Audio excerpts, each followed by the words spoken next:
الله الليل والنهار إن في ذلك لعبرة لأولي الأبصار صدق الله العظيم. سامعین محترم اور معزز ساتھیوں، اللہ تعالیٰ نے اس کائنات کو پیدا فرمایا اور پیدا فرمانے کے بعد اس کو چلانے کا بہترین انتظام فرمایا. یہ زمانہ اور موسم اور حالات ایک ہی طریقے پر نہیں رہتے، بلکہ عدلتے بدلتے رہتے ہیں تاکہ ہماری زندگی بہترین طریقے سے گزر سکے. کیونکہ اللہ تعالیٰ نے ہمیں جو جسم دیا ہے، یہ جسم مستقل ایک حالت پر نہیں رہ سکتے. ان کو ہر حالت چاہیے، گرمی بھی چاہیے، ٹھنڈی بھی چاہیے، بارش بھی چاہیے، اور ان میں سے ہر چیز اگر کنٹینیو رہنے لگ جائے تو وہ بھی جسم کے لیے نقصان دہ ہے. اس لیے ہر موسم سے گزر کر اور اللہ ہمیں گزار کر صحت مند بناتا ہے. یہ اللہ تعالیٰ کی طرف سے نعمت ہے. تو ایسے ہی ابھی جو مہینہ چل رہا ہے، ٹھنڈی کا مہینہ چل رہا ہے. 3 مہینے 4 مہینے ٹھنڈی کے ہوتے ہیں، کچھ گرمی کے مہینے آتے ہیں، کچھ بارش کے مہینے آتے ہیں، کچھ موسم بہار ہیں. یہ سب جو موسم ہے یہ ہمارے فائدے کے لیے ہے. اگرچہ وقتی طور پر ہمیں ایسا لگتا ہے کہ بھائی بہت ٹھنڈی بڑھ گئی ہے، تو ٹھنڈی بڑھ گئی ہے تو اس سے بچنے کے اسباب بھی اللہ نے پیدا فرمائے ہیں. اللہ نے کپڑے پیدا فرمائے، موٹے کپڑے بھی آتے ہیں، باریک کپڑے بھی آتے ہیں. گرمیوں میں کون سے لباس پہننے یہ انسانوں کو معلوم ہے، یہ اللہ نے بتا دیا. ٹھنڈیوں میں کون سے لباس پہننے ہیں یہ اللہ نے انسانوں کو بتلا دیا. لیکن مہینہ جو ٹھنڈی اور گرمی کا آتا ہے یہ ہمارے فائدے کے لیے آتا ہے. اس میں ہمارا فائدہ ہے. ایک تو دنیاوی فائدہ ہوتا ہی ہے اور اخروی فائدہ بھی ہوتا ہے. خصوصاً ٹھنڈی کا مہینہ جو آیا، تو ٹھنڈی کا مہینہ آخرت کے اعتبار سے بہت زیادہ فائدے مند مہینہ ہے. اور اس مہینے میں اللہ کے نبی صلی اللہ علیہ وسلم نے مومنوں کو توجہ دلائی ہے عبادت کی طرف، کیونکہ اس مہینے میں عبادت کرنا اور مہینوں کے مقابلے میں آسان ہوتا ہے. اور یہ اللہ تعالیٰ اسی وجہ سے مہینے کو عدلتے بدلتے رہتے، کبھی دن چھوٹا کبھی بڑا. یہ اللہ اس لیے کرتے ہیں تاکہ بندے ہر ماحول سے گزرے اور ان کے لیے جو موقع اچھا لگے مجھے راضی کرنے کا، بس یہ راضی کر لیں. اصل تو اللہ تعالیٰ کی رضا ہے. اگر گرمی میں عبادت کرنا مشکل ہو رہا ہے، یا عبادت سے مراد جو زائد عبادتیں ہیں، فرائض تو ہر مہینے میں آپ کو ادا کرنا ہے، لیکن اللہ کو خوش کیا جاتا نوافل کے ذریعے سے بھی. نفل نماز ہے، نفل روزے ہیں. اگر یہ سب کرنا آپ کے لیے گرمی میں مشکل ہو رہا ہے، بارش میں مشکل ہو رہا ہے، آپ ٹھنڈی میں کر لیجئے. یا اللہ تعالیٰ مہینے میں اس لیے بدلتا ہے اور یہ کام اللہ کرتا ہے. یقلب اللہ اللیل والنہار، رات اور دن کو اللہ عدلتا اور بدلتے رہتا ہے. اور اس میں بھی اللہ تعالیٰ کی وحدانیت پر دلیل ہے. اگر اللہ کے علاوہ کوئی اور یہ کام کر رہا ہوتا، یا اس کائنات میں ایک خدا کے علاوہ کوئی اور خدا ہوتے، تو یہ کائنات میں جو تبدیلی آپ کو نظر آ رہی ہے نہیں ہوتا. لڑائی جھگڑے ہو جاتے خداؤں کے درمیان. اس لیے اللہ نے فرمایا ان فی ذلک لعبرۃ لأولی الابصار. رات دن کے بدلنے میں، موسموں کے بدلنے میں، ہواؤں کے بدلنے میں، ان تمام چیزوں میں اللہ کے ایک ہونے کی علامت اور نشانی ہے. غور و فکر کرنے والوں کے لیے. آدمی اگر اپنی عقل کا استعمال کرے گا تو اسے سمجھ میں آئے گا کہ ظاہر سی بات ہے، موسم کا عدلنا بدلنا یہ اچانک تو نہیں ہوتا ہے، یا موسم کا عدلنا بدلنا یہ کوئی معمولی چیز تو نہیں کہ کوئی بھی آدمی اپنے حساب سے موسم بدل لے. پوری کائنات، پوری طاقت اور پوری انسانیت مل کر بھی ایک موسم کو تبدیل نہیں کر سکتے ہیں. کیا ابھی ٹھنڈی کا مہینہ ہمارے اور آپ کے بس میں ہے کہ ہم اس کو گرمی کا مہینہ کر دیں؟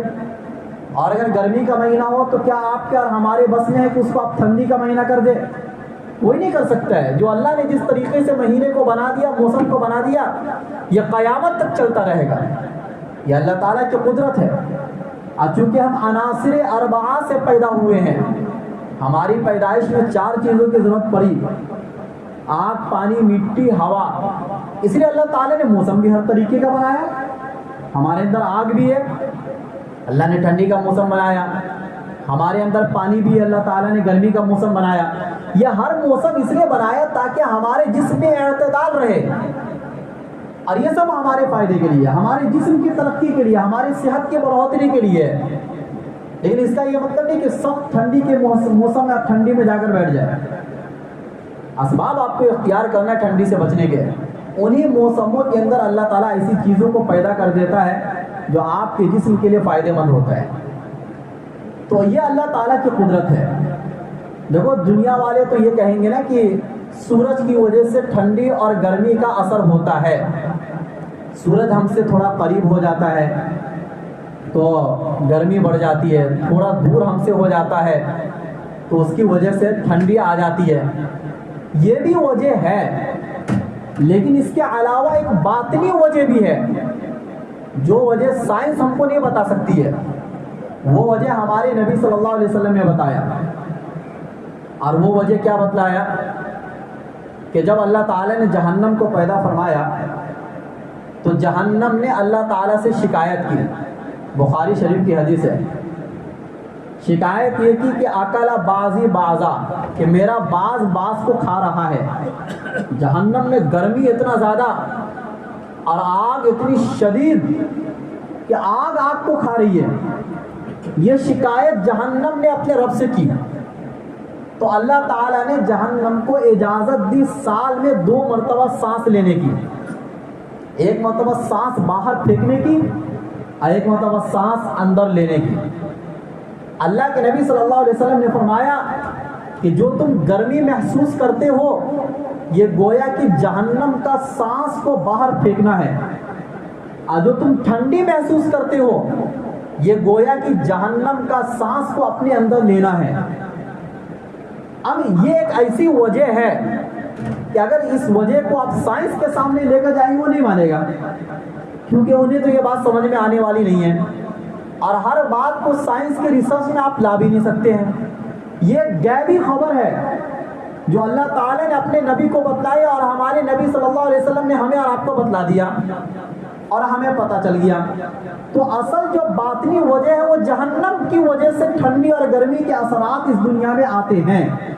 اس سے آپ اندازہ لگا سکتے ہیں کہ جہنم کتنی خطرناک چیز ہے کہ اس کے اثرات اس دنیا میں پڑتے ہیں۔ اچھا جہنم میں ہم اور آپ تو یہ سوچتے ہیں کہ صرف آگ کے ذریعے سے عذاب دی جائے گی، حالانکہ ایسا نہیں ہے۔ آگ کا بھی عذاب ہے اور جہنم میں ٹھنڈک کا بھی عذاب ہے۔ ٹھنڈی کے ذریعے سے بھی تو عذاب، ایک آدمی کو اگر آپ ایسی جگہ بند کر دے اور وہاں پر اے سی وغیرہ 2-4 لگا دے اور چھوٹی سی جگہ ہو، وہ آدمی کانپے گا اور اسے تکلیف محسوس ہوگی، کیونکہ اعتدال انسان کو چاہیے۔ اعتدال سے باہر آپ اگر ٹھنڈی میں بھی گئے تو بھی نقصان دہ، گرمی میں گئے تو بھی نقصان دہ۔ تو جہنم میں جس طریقے سے آگ کا عذاب ہے ٹھنڈک کا بھی عذاب ہے، اور اس کا ذکر حدیث کے اندر موجود ہے۔ اب قرآن کریم میں اللہ تعالیٰ نے فرمایا جنت کے بارے میں کہ متکئین فیہا علی الارائک لا یرون فیہا شمسا ولا زمہریرا، کہ یہ لوگ جنت میں مسہریوں پر ٹیک لگائے ہوئے ہوں گے اور اس میں یہ لوگ دھوپ کی گرمی کو محسوس نہیں کریں گے اور ٹھنڈک کو محسوس نہیں کریں گے۔ اس سے کیا پتہ چلا کہ اس کے برخلاف جو جہنم ہے وہاں گرمی بھی محسوس ہوگی اور وہاں ٹھنڈک بھی محسوس ہوگی۔ تو زیادہ ٹھنڈک اور زیادہ گرمی یہ دونوں جہنم کے اثرات کی وجہ سے ہیں۔ رہا مسئلہ سورج کا ہم سے قریب ہو جانا اور سورج کا ہم سے دور ہو جانا، یہ ایک ظاہری وجہ ہے، ہم اس کا انکار نہیں کرتے، اس وجہ سے بھی ہوتا ہے۔ اس سے آپ سورج کا بھی آپ اندازہ لگا سکتے ہیں کہ سورج میں گرمی کتنی زیادہ ہے، اور یہی وجہ ہے کہ جو 7 سیارے ہیں اس دنیا کے اندر بڑے بڑے کہلاتے ہیں، جو سورج کے ارد گرد چلتے ہیں، اور سورج کی کشش کی وجہ سے یہ سارے سیارے اس کائنات میں ٹکے ہوئے ہیں۔ ہماری جو دھرتی ہے، جو زمین ہے، یہ بھی ایک سیارہ ہے سائنس کی نظر میں، اور اس سیارے میں بھی کوئی ستون نہیں ہے کہ جس ستون کی وجہ سے ہماری یہ زمین ٹکی ہوئی ہو۔ زمین تو بہرحال چل رہی ہے، لیکن اس کا ٹکنا سورج کے کشش کی وجہ سے ہے۔ آپ اندازہ لگا سکتے ہیں کہ سورج میں کشش کتنی خطرناک ہوگی کہ وہ اپنی کشش کی وجہ سے 7 الگ الگ سیاروں کو چلا رہا ہے۔ فی الحال ابھی تک کی ریسرچ میں 9 سیارے آ چکے ہیں، اور اگر اور تحقیق کرے سائنس تو اور بھی کتنے سیارے وجود میں آئیں گے۔ یہ وہ سیارے ہیں کہ جو بڑے بڑے سیارے کہلاتے ہیں اور جن کے ارد گرد لاکھوں کروڑوں سیارے ہیں، اور وہ سب اس کی کشش کی وجہ سے چل رہے ہیں۔ تو سورج میں اتنی کشش ہے، اور سورج کو اللہ تعالیٰ نے ہم سے بہت دور بنایا، اتنا دور ہے کہ اس کی روشنی کو اس دھرتی پر آنے میں 8 منٹ لگتے ہیں۔ حالانکہ اس کائنات میں سب سے تیز رفتار کوئی چیز اگر ہو سکتی ہے تو وہ روشنی ہے، اور یہ وجہ ہے کہ ہم روشنی کے ذریعے سے سورج کو بھی دیکھ لیتے ہیں، چاند کو بھی دیکھ لیتے ہیں، اور ہم کو دیکھنے میں کتنا ٹائم لگتا ہے بھائی؟ آنکھ نظر اٹھاتے ہیں دیکھ لیتے ہیں، اتنی تیز رفتار روشنی ہوتی ہے، اس کے باوجود سورج کی روشنی کو اس زمین پر آنے میں 8 منٹ لگ جاتے ہیں۔ یعنی اتنا دور اللہ نے بنایا تو اس کی گرمی کو ہم محسوس کرتے ہیں، اور وہ تھوڑا سا ہم سے قریب آتا ہے تو گرمی محسوس کرتے ہیں، تھوڑا سا ہم سے دور جاتا ہے تو ہم ٹھنڈک محسوس کرتے ہیں۔ یہی وجہ ہے کہ بعض سیارے جو سورج سے بہت قریب ہیں ان میں بہت گرمی ہے، اور وہاں پر انسانوں کا جانا بہت مشکل ہے، اور وہ سیارے جو ہماری دھرتی سے بہت دور ہیں اور وہ سورج سے بہت دور ہیں وہاں ٹھنڈک بہت ہے۔ یہی وجہ ہے کہ زمین کے علاوہ جتنے بھی سیارے دنیا میں موجود ہیں ان سیاروں پر زندگی بہت مشکل ہے، کیونکہ کہیں بہت ٹھنڈک ہے اور کہیں بہت گرمی ہے۔ اور ہماری زمین کو اللہ تعالیٰ نے اپنی قدرت سے معتدل بنایا، یعنی ہر چیز کے لیول کو اور بیلنس کو اتنا برابر رکھا ہے کہ نہ سورج ہمیں بہت زیادہ نقصان پہنچا سکتی ہے، اور نہ سورج کا قریب اور دور ہونا، نہ چاند ہمیں نقصان پہنچا سکتا ہے، نہ کوئی دوسرا سیارہ ہمیں نقصان پہنچا سکتا ہے۔ ہر سیارے کو اتنا دور زمین سے اللہ نے کر دیا کہ اس کے اثرات اتنا ہی ہمارے اوپر آتے جتنا ہم برداشت کر سکتے ہیں، اس سے زیادہ نہیں آتے۔ ورنہ تو اگر یہ اعتدال ختم ہو جائے ہماری زمین سے تو ہم تو زمین کے نیچے تک جائیں گے۔ زمین میں خود اتنی کشش ہے کہ وہ کشش آپ کو چلنے سے روک سکتی ہے، آپ پیر نہیں اٹھا سکتے ہیں، آپ اپنے قدم کو نہیں اٹھا سکتے ہیں، اور وہ آپ کو اپنے اندر کھینچ لے گی۔ اللہ تعالیٰ نے ہمارے دھرتی کے ہواؤں کو معتدل بنایا، ورنہ آپ اس زمین کی جو ایک لمٹ ہے اس لمٹ سے اگر تھوڑا اوپر چلے جائے آپ نیچے نہیں آ سکتے، آپ وہاں پر سانس نہیں لے سکتے ہیں اعتدال کے ساتھ، آپ کو کچھ مشین اور ٹیکنالوجی کے ذریعے سے اوپر جانا پڑے گا، بغیر ٹیکنالوجی کے گئے تو آپ کے لیے پھر موت ہے۔ تو کہنے کا مطلب یہ ہے کہ یہ تو اللہ تعالیٰ کی طاقت اور قدرت ہے، اور اللہ تعالیٰ نے بار بار قرآن میں بیان کیا کہ یہ موسموں کا بدلنا یہ بھی ہماری طاقت اور قدرت ہے۔ موسم کا ادلنا بدلنا یہ کوئی آسان چیز تو نہیں ہے نا، رات اور دن کا آنا کوئی آسان چیز ہے بھائی؟ رات اور دن اللہ تعالیٰ نے قرآن میں ایک جگہ پہ فرمایا کہ اگر میں دن کو دن رہنے دوں اور رات کو رات رہنے دوں تو کون سی طاقت ہے، کون سا معبود ہے جو اس رات اور دن کو بدل کے دکھلا دے؟ کوئی معبود ایسا نہیں ہے، کسی کو آپ نہ کوئی آج تک ایسا کوئی دعویٰ کیا، نہ فرعون ایسا دعویٰ کیا، جبکہ فرعون خدائی دعویٰ کرتا تھا، لیکن اس کے باوجود بھی دنیا میں کوئی ایسا نہیں آیا جس نے خدا کا دعویٰ کیا ہو اور یہ بھی دعویٰ کیا ہو کہ رات اور دن کو بدلنا میرے ہاتھ میں ہے۔ رات اور دن کو بدلنا صرف اور صرف اللہ تعالیٰ کے ہاتھ میں ہے۔ اس لیے فرمایا کہ جب زمانہ اور موسم بدلے تو کسی بھی موسم کو برا بھلا مت کہو۔ بخاری شریف کی حدیث ہے، اللہ کے نبی صلی اللہ علیہ وسلم نے فرمایا کہ اللہ تعالیٰ فرماتے ہیں، یہ حدیث قدسی ہے کہ یسب بنو آدم الدہر، کہ بنی آدم یعنی انسان زمانے کو برا بھلا کہتا ہے، وَأَنَا الدَّهْرُ، حالانکہ زمانہ میں ہوں۔ زمانہ میں ہوں کا مطلب بیدی اللیل والنہار، میرے قبضے میں رات اور دن ہے، میرے قبضے میں موسم ہے، مطلب موسم کو میں بدلتا ہوں تو تم موسم کو برا بھلا کیوں کہہ رہے ہو؟ آپ گویا کہ پھر اللہ تعالیٰ کو برا بھلا کہہ رہے ہیں۔ اسی لیے اپنی زبان کو کنٹرول میں رکھنا چاہیے۔ موسم کی سختی اور گرمی اگر کسی وجہ سے ہو رہی ہے ٹھیک ہے، اس کو برداشت کر لیا جائے، اللہ تعالیٰ سے پناہ مانگنی چاہیے۔ اگر سخت گرمی ہو تو جہنم کی گرمی سے پناہ مانگو، اور اگر سخت ٹھنڈی ہو تو جہنم کی ٹھنڈک سے پناہ مانگو۔ جب موسم ٹھنڈ زیادہ پڑتی تھی اللہ کے نبی صلی اللہ علیہ وسلم کے زمانے میں، تو حدیث ہے اللہ کے نبی صلی اللہ علیہ وسلم یہ فرماتے تھے، لا الہ الا اللہ، اللہ کے سوا کوئی معبود نہیں، ما اشد برد ھذا اليوم، آج کے دن کتنی سخت ٹھنڈی ہے. اللہم اجرنی من زمہریر جہنم، اے اللہ آپ مجھے بچا لیجیے جہنم کی ٹھنڈک سے. تو کہنے کا مطلب یہ ہے کہ یہ سارے موسم تو عبرت اور نصیحت کے لیے آتے ہیں، لیکن ہم اور آپ اس کو کہیں اور پھیر دیتے ہیں. دیکھو جب اب اصل چیز جو مجھے بتانا ہے وہ تو یہ بتانا ہے کہ جو موسم آیا ٹھنڈی کا، یہ مومن کے لیے موسم بہار ہیں. اور وہ کیسے؟ خود اللہ کے نبی صلی اللہ علیہ وسلم نے فرمایا، مسند احمد کی حدیث میں تو اتنا ہی ہے کہ الشتاء ربیع المؤمن، کہ ٹھنڈی کا مہینہ مومن کے لیے موسم بہار ہے. اب دوسری حدیث میں اس کی وضاحت ہے، فرمایا کہ اللہ تعالیٰ ٹھنڈی کے مہینے میں دن کو چھوٹا بنا دیتا ہے اور رات لمبی ہو جاتی ہے، جس کا فائدہ کیا ہوگا معلوم ہے؟ اگر آپ روزہ رکھنا چاہیں بہت آسانی سے روزہ رکھ سکتے ہیں. دن کو بھی اللہ نے چھوٹا بنا دیا، اور ٹھنڈی کے مہینے میں زیادہ پیاس بھی نہیں لگتی ہے، اور زیادہ گرمی، پسینے بھی نہیں نکلتے جسم سے، جس کی وجہ سے گرمی کا بھی احساس نہیں ہوگا، مشقت بھی آپ کو نہیں ہوگی. تو اگر کوئی چھوٹے ہوئے روزے ہیں آپ ان روزوں کی قضا کر سکتے ہیں، اور اللہ کے نبی صلی اللہ علیہ وسلم کی سنت کو زندہ کر سکتے ہیں کہ اللہ کے نبی صلی اللہ علیہ وسلم پیر کے دن، جمعرات کے دن روزہ رکھا کرتے تھے، اور مہینے کا 3 روزہ 13، 14، 15 تاریخ کو اللہ کے نبی صلی اللہ علیہ وسلم روزہ رکھتے تھے. تو یہ مومن کے لیے موسم بہار ہے کہ اگر آپ روزہ رکھنا چاہیں تو بہت آسانی سے روزہ رکھ سکتے ہیں. اللہ تعالیٰ دن کو چھوٹا بنا دیتے ہیں اور اللہ رات کو لمبی کر دیتے ہیں، جس کا فائدہ کیا ہوگا؟ آپ تہجد بہت آسانی سے پڑھ سکتے ہیں. اور لمبی لمبی قراءت جو اللہ کے نبی صلی اللہ علیہ وسلم کی تہجد میں اصل سنت ہے کہ اللہ کے نبی صلی اللہ علیہ وسلم تہجد بہت لمبی نماز اللہ کے نبی کی ہوتی تھی.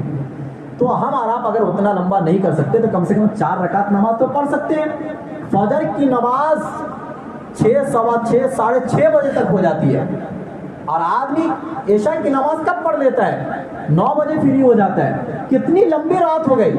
اگر 10 بجے 10:30 بجے آدمی، ٹھنڈی کے مہینے میں وہ سبھی جلدی سونے کا آدمی کو من بھی کرتا ہے، کتنا بھی لیٹ ہوگا تو زیادہ سے زیادہ 11 بج سکتا ہے. 11 بجے بھی اگر آدمی سوئے گا تو آدمی 4 بجے 4:30 بجے بہت آسانی سے اٹھ سکتا ہے. اگر آپ 5 بجے بھی اٹھ جائیں گے تو بھی آپ تہجد پڑھ سکتے ہیں. 5 بجے بھی 6 گھنٹے کی نیند آپ کی کیا ہو جا رہی ہے؟ پوری ہو جا رہی ہے. تو کوشش یہ ہونی چاہیے کہ ہم دن کے اوقات میں روزے رکھیں گے اور رات میں ہم تہجد کی نماز کی پابندی کریں گے. تہجد کے بعد جو وقت بچے گا اس میں قرآن کی تلاوت کریں گے. حضرت عمر رضی اللہ تعالیٰ عنہ بھی فرماتے تھے کہ ٹھنڈی کا مہینہ قرآن والوں کا مہینہ ہے. اس کا مہینہ ہے قرآن والوں کا مہینہ. دیکھیے دن کے اوقات میں قرآن کی تلاوت کرنا تھوڑا مشکل ہو جاتا ہے، لیکن رات میں فجر کے وقت سے پہلے جو تلاوت قرآن ہوتی ہے اس کا فائدہ بھی بہت زیادہ ہوتا ہے. دل دماغ سب سکون میں ہوتا ہے، اور دن کا اول وقت آپ اللہ سے بات کرنے میں گزارتے ہیں. اس میں گزارتے ہیں اللہ کے کلام کی تلاوت کرنے میں آپ گزارتے ہیں، اللہ سے بات کرنے میں آپ گزارتے ہیں، جس کا فائدہ پورے دن آپ کو دیکھنے کو ملے گا. صحابہ کرام تو ایسے مہینے کو اور ایسے موسم کو تلاش کیا کرتے تھے. دیکھو مدینے کی ٹھنڈی بہت مشہور ہے، یہ ہم اور آپ جانتے ہیں.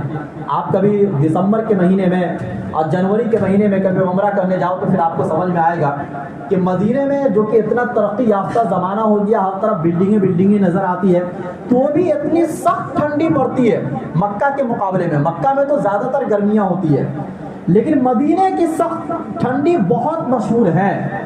اور نبی صلی اللہ علیہ وسلم کے زمانے میں بھی اسی طریقے سے ٹھنڈی پڑا کرتی تھی.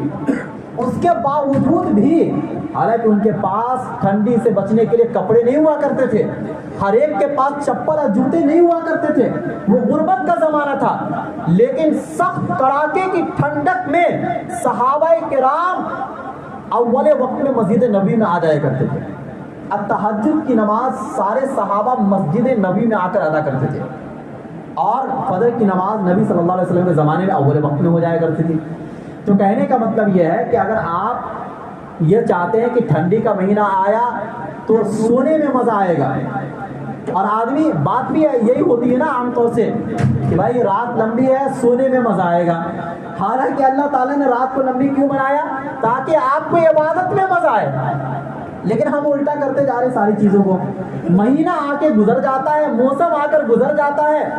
اللہ تعالیٰ یہ چاہتے کہ میرا بندہ بس اس مہینے میں میرے پاس آ جائے گا, مجھے راضی کر لے گا, اور ہم اور آپ ہیں کہ بس یوں ہی سارے مہینے کو گزار دیتے ہیں اور اس کی قدر نہیں ہوتی ہے.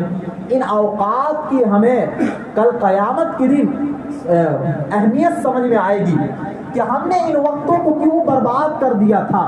اگر ان وقتوں میں ہم اللہ تعالیٰ کو راضی کرنے کا کوئی اسباب مہیا کرتے تو آج اس کا ہمیں اور آپ کو فائدہ ہوتا. اچھا, جب ٹھنڈی کا مہینہ آیا تو ایسا تو نہیں ہے کہ اللہ تعالیٰ نے آپ کے اوپر مشقت کو ڈال دیا ہو اور یہ کہا ہو کہ اگر سخت ٹھنڈی ہو تو بھی ٹھنڈے پانی سے ہی آپ کو وضو کرنا ہے. ایسا تو نہیں ہے. اسلام میں ساری سہولیات موجود ہے. اگر دیکھو سخت ٹھنڈی کا مہینہ ہو, پانی ٹھنڈا ہو, تو آپ گرم پانی سے وضو کر سکتے ہیں. گرم پانی سے وضو کرنا ناجائز تو نہیں ہے اسلام کے اندر.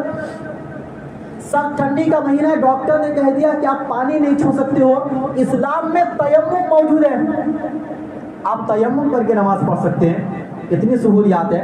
اور اس سے بھی بڑی سہولیات, اگر آپ کو پیر دھونے میں پریشانی ہوتی ہے اور پیر کو ٹھنڈی لگ جاتی ہے تو زیادہ دیر تک ٹھنڈی رہتی ہے, تو آپ چمڑے کا موزہ پہن سکتے ہیں. اور چمڑے کے موزے میں یہ آسانی ہے, اس کا یہ مسئلہ ہے کہ آپ نے اگر ایک مرتبہ وضو کر لیا اور وضو کرنے کے بعد آپ چمڑے کا موزہ پہن لیے, مان لیجیے ابھی 1 بجے ہم نے وضو کیا اور 1 بجے میں نے چمڑے کا موزہ پہن لیا. ابھی میرا وضو ٹوٹا نہیں ہے, میرا وضو ٹوٹ گیا 3 بجے, تو اب اگلے دن کے 3 بجے تک آپ کو پیر دھونے کی ضرورت نہیں. صرف آپ ایسے 3 انگلی سے ایسے مسا کر لیں گے, پیر کا دھونا مان لیا جائے گا, پیر کا دھونا. اور اگر کوئی مسافر ہے سفر میں تو 3 دن تک اس کو رخصت ہے کہ وہ صرف مسا کر لے گا, تو اس کے لیے یہ کافی ہے. اور یہ اللہ کے نبی صلی اللہ علیہ وسلم نے اس پر عمل کیا ہے, ہمارا آپ بھی اس پر عمل کر سکتے ہیں. تو اسلام میں ساری سہولیات موجود ہے. اور اگر اس سے بھی زیادہ سخت ٹھنڈی ہے, اور ٹھنڈی اتنی خطرناک ہے کہ کوئی اگر بوڑھا آدمی ہے اور باہر نکل رہا ہے, یا کوئی بیماری والا آدمی ہے, باہر نکلنے میں ڈاکٹر نے منع کیا صبح کے وقت میں, اسلام میں اتنی بھی اجازت ہے کہ وہ گھر پر نماز پڑھے گا تو جماعت کے چھوڑنے کا گناہ اس کو نہیں. لیکن یہ اس کے لیے جو بیمار آدمی ہو, جس کو ڈاکٹر نے نکلنے سے منع کر دیا ہو, یا سخت ضعیف بوڑھا آدمی ہے جن کے لیے مسجد میں جانا بہت مشکل ہے, تو وہ گھر پر بھی نماز پڑھ سکتے ہیں. یعنی اسلام میں آپ کے سوال سے پہلے ساری سہولیات کیا ہے, موجود ہے. آپ پیر دھونے سے بھی بچ سکتے ہیں, آپ تیمم بھی کر سکتے ہیں اگر سخت ٹھنڈی ہو. اور ممبئی وغیرہ کے اندر تو اتنی ٹھنڈی پڑتی نہیں کہ ہمیں تیمم کرنے کی ضرورت پڑے. اور گرم پانی, آج کے زمانے میں تو گرم پانی ہر جگہ موجود ہے, ہر گھر میں موجود ہے. گرم پانی کرنا آپ کے لیے کوئی مشکل ہے؟ پہلے زمانے میں مشکل اس لیے ہوا کرتا تھا کہ پہلے زمانے میں چولہا جلانے کی ضرورت پڑتی تھی, اور چولہا جلانے کے لیے سامان بھی نہیں ہوتے تھے. وہ تو دن کے اوقات میں لوگ جنگلوں میں نکلتے تھے اور لکڑیاں چن کر لاتے تھے, پتے چن کر لاتے تھے. وہ اتنا لاتے تھے کہ رات بھر کے کھانے میں سب ختم ہو جاتا تھا. اب اگلے دن کا کھانا بنانا ہے تو پھر سے انتظام کرنا پڑتا تھا. لیکن آج کے زمانے میں تو ایسا ہے نہیں. تو گرم پانی بھی آج کے زمانے میں ہر گھر کے اندر موجود ہے. اب اگر کوئی عذر کرتا ہے کہ بھائی سخت ٹھنڈی ہے, اب عذر صرف ایک رہ گیا, وہ کیا, نیند. کہ ٹھنڈی کے مہینے میں نیند زیادہ آتی ہے, دیر تک آتی ہے. تو بھائی اگر آپ اتنی بھی قربانی نہیں دے سکتے ہیں اللہ تعالیٰ کے لیے, تو پھر مسلمان ہونے کا کوئی فائدہ نہیں ہے. مسلمان کس کو کہتے ہیں؟ مسلمان صرف وہ نہیں ہے کہ جو چند باتوں کو مان لے. مسلمان تو وہ ہے کہ جو اللہ تعالیٰ کے حکم کے سامنے اپنے آپ کو جھکا دے. ابراہیم علیہ السلام نے کعبۃ اللہ کے بنانے کے بعد دعا مانگی, ربنا وجعلنا مسلمین لک ومن ذریتنا, اے ہمارے پروردگار آپ ہمیں مسلمان بنا دیجیے. آپ بتائیے کہ ابراہیم علیہ السلام کون سے مسلمان ہونے کی دعا کر رہے ہیں؟ ابراہیم علیہ السلام تو پیغمبر ہیں, ابو الانبیاء ہیں, لیکن کعبۃ اللہ کی تعمیر کرنے کے بعد دعا مانگ رہے ہیں, جو کہ اللہ کا مقدس گھر لیکن وہ دعا مسلمان ہونے کی کیوں مانگ رہے؟ یہاں پر مسلمان ہونے کا مطلب اللہ کے ہر حکم کے سامنے اپنے سر کو جھکا دینا. اسی کی وضاحت آگے ہے کہ رب اسلمت لرب العالمین. ابراہیم علیہ السلام نے کہا اذ قال له ربه اسلم قال اسلمت لرب العالمین، کہ اللہ تعالیٰ نے ان سے فرمایا کہ تم جھک جاؤ. انہوں نے کہا کہ میں رب العالمین کے حکم کے سامنے جھک گیا. اسلمت، وہاں پر بھی لفظ اسلمت اسلام کا لفظ استعمال ہوا. اسلام کا مطلب ہوتا ہے اللہ تعالیٰ کے ہر حکم کے سامنے جھک جانا. تو یہ بات یاد رکھیے کہ اگر کوئی ٹھنڈی کے مہینے میں فجر کی نماز میں نہیں اٹھ پا رہا ہے تو وہ زندگی میں کبھی بھی فجر کی نماز نہیں پڑھ پائے گا. جو اتنا لیٹ ہونے کے باوجود وہ ٹھنڈی کے مہینے میں فجر کی نماز نہیں پڑھ پا رہا ہے تو آپ کو نیند کی قربانی تو دینی پڑے گی نا. پھر کس چیز کی آپ مال کی قربانی نہیں دے سکتے ہیں، آپ وقت کی قربانی نہیں دے سکتے ہیں، آپ نیند کی قربانی نہیں دے سکتے ہیں، تو اللہ کو راضی کرنے کے لیے پھر بچا کیا آپ کے پاس؟ آپ کس چیز کے ذریعے سے اللہ کو راضی کرنا چاہتے ہیں؟ یہ تو خواہش نفس کو خدا بنا لینا ہے. افرائیت من اتخذ الہہ ہوا، اللہ تعالیٰ نے قرآن میں فرمایا کہ بعض لوگ ایسے بھی ہوتے ہیں جو اپنی خواہش کو اپنا خدا بنا لیتے ہیں. تو اگر کبھی نیند کھل گئی، نیند نہیں آ رہی تو آپ فجر کے لیے آ گئے، لیکن اگر نیند نہیں کھلی، کل کو کام زیادہ ہے، نیند پوری کرنا ہے تو آپ سوئے پڑے ہوئے ہیں. تو ظاہر سی بات ہے پھر ایسی عبادتوں کا کوئی فائدہ نہیں. اس کو اخلاص نہیں کہتے ہیں، اس کو منمانی زندگی کہا جاتا ہے. اور منمانی زندگی کرنے والا دنیا میں وہ آخرت میں کامیاب نہیں ہو سکتا ہے. منمانی زندگی جنت کا نام ہے، منمانی زندگی دنیا کا نام نہیں ہے. دنیا میں ہم آئے ہیں تو اللہ تعالیٰ نے تو فرمایا، اللہ کے نبی نے فرمایا دنیا سجن المومن و جنت الکافر، کہ دنیا مومن کے لیے قید خانہ ہے. قید خانے کی طرح آپ کو زندگی گزارنی پڑے گی. آپ یہ چاہیں گے کہ مکمل سکون اور اطمینان والی زندگی گزارو دنیا میں، تو یہ ناممکن ہے. چاہنے کے باوجود بھی آپ نہیں گزار سکتے. تو بہتر یہی ہے کہ آپ اللہ کے حکم کے مطابق زندگی گزاریں، کیونکہ آدمی اللہ کے حکم کے مطابق نہیں بھی زندگی گزارے گا تو بھی تو مشکلات آئیں گے. مشکلات تو ختم نہیں ہو جائیں گی نا. بڑھاپا تو پھر بھی آئے گا، ٹھنڈی کا مہینہ تو پھر بھی آئے گا، گرمی کا مہینہ تو پھر بھی آئے گا، بیماریاں تو پھر بھی آئیں گی، غریبی اور امیری تو پھر بھی آئیں گی، صحت اور بیماری تو پھر بھی آئیں گی. اس لیے بہتر یہی ہے کہ آپ اللہ کے حکم کے سامنے جھک جائیں. اور اللہ کے حکم کے سامنے جھکنے کے بعد اگر یہ ساری چیزیں آ رہی ہیں تو یہ تو زندگی کا حصہ ہے، یہ تو آئے گا ہی. لیکن آپ کو ایک فائدہ یہ ہو رہا ہے کہ آپ اپنے اللہ کو راضی کر رہے ہیں، اور جس کا فائدہ آپ کو آخرت میں نظر آئے گا. دنیا میں آئے یا نہ آئے لیکن آخرت میں فائدہ نظر آئے گا. اللہ تعالیٰ ہم سب کو ٹھنڈی کا مہینہ اپنے لیے موسم بہار بنانے کی توفیق نصیب فرمائے، اور ٹھنڈی کے مہینے کو اپنے لیے غنیمت سمجھنے کی توفیق نصیب فرمائے. اور ٹھنڈی کے مہینے میں ہم دن کے اوقات میں روزہ اور رات میں تہجد کی نماز پڑھنے کی توفیق نصیب فرمائے. وآخر دعوانا ان الحمد للہ رب العالمین.